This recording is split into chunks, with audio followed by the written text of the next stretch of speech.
Olá pessoal, o evangelho de hoje é João 20, de 1 a 19.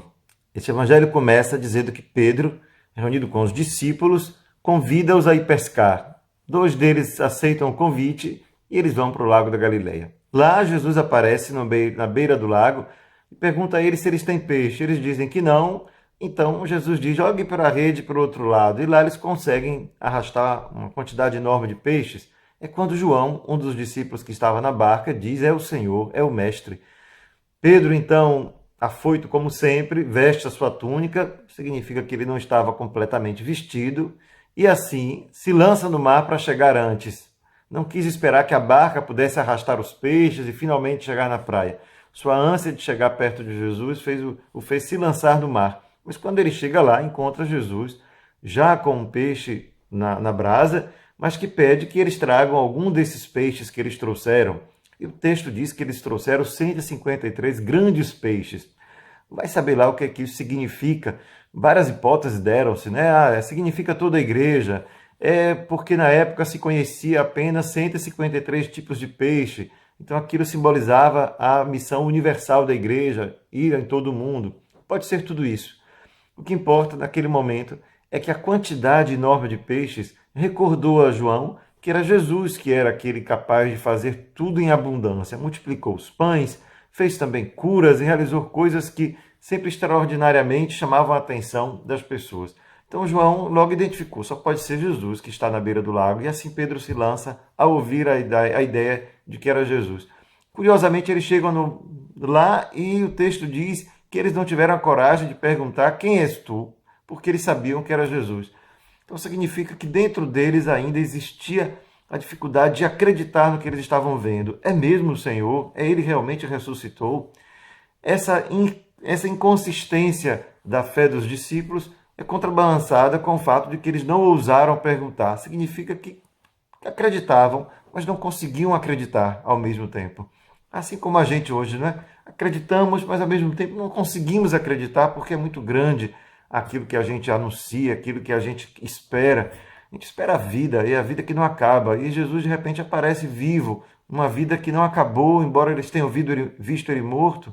Então vejam como a inconsistência, a dificuldade de compreender isso dos discípulos é parecida com a nossa. E a gente também é como os discípulos convidados a fazer esse gesto de fé, não é? De botar a nossa confiança, mesmo não conseguindo entender tudo. E assim foi. Só que depois desse episódio, conta que Jesus e Pedro começaram a caminhar e Pedro é perguntado por Jesus, dizendo: Pedro, tu me amas? E Pedro responde: sim, Senhor, tu sabes que sim, Senhor, eu te amo. Até que na terceira vez, Pedro responde: Senhor, tu sabes tudo, tu sabes que eu te amo. Isto é, a gente pode se perguntar se Jesus ali naquele momento não fez uma terapia com Pedro, né? Afinal, Pedro tinha negado 3 vezes. E ali, Pedro tem a chance, então, de renovar o seu amor por Jesus por 3 vezes. E, finalmente, Pedro sabia que Jesus sabia. Então, significa que Jesus não fez aquilo apenas para testar Pedro, que Jesus já sabia que Pedro amava, mas queria fazer com que Pedro se desse conta que o seu amor por Jesus não tinha acabado porque ele tinha negado 3 vezes. E aqui a gente vê o quanto Pedro está desde o início tomando iniciativa, vou pescar, tomando iniciativa, joga-se no mar, e agora é Jesus que interpela Pedro. Pedro, tu me amas. Então a gente vê o quanto esse evangelho tenta restaurar no coração de Pedro aquilo que ele possuía, mas que a sua fraqueza, a sua debilidade humana naquele momento, a sua dificuldade de compreender aquele Jesus que se entregava à morte, o fez, de repente, deixar tudo por água abaixo. E a gente vai vendo o quanto nós todos nos identificamos com Pedro.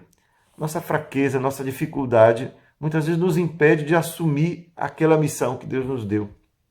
A liderança de Pedro é mostrada desde o início. Os discípulos que o seguem, os discípulos que apontam é Jesus e ele vai. E ao mesmo tempo aqui Jesus que cura Pedro da sua dificuldade de se perdoar. Pedro, tu me amas, Senhor, tu sabes que eu te amo. E aquela prova de amor que Pedro dá a Jesus, que na verdade ele diz a si mesmo, dizendo: sim, eu reconheço que te amo, apesar de tudo.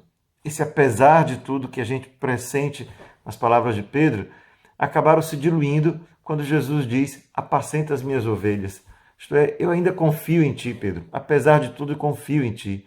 Então, se eu, que sou o Senhor e Mestre, confio não somente que tu me amas, por isso faço-te recordar disso, também sei que posso confiar em ti, posso confiar o futuro da missão. É assim que Pedro, então, recebe a missão de apacentar as ovelhas.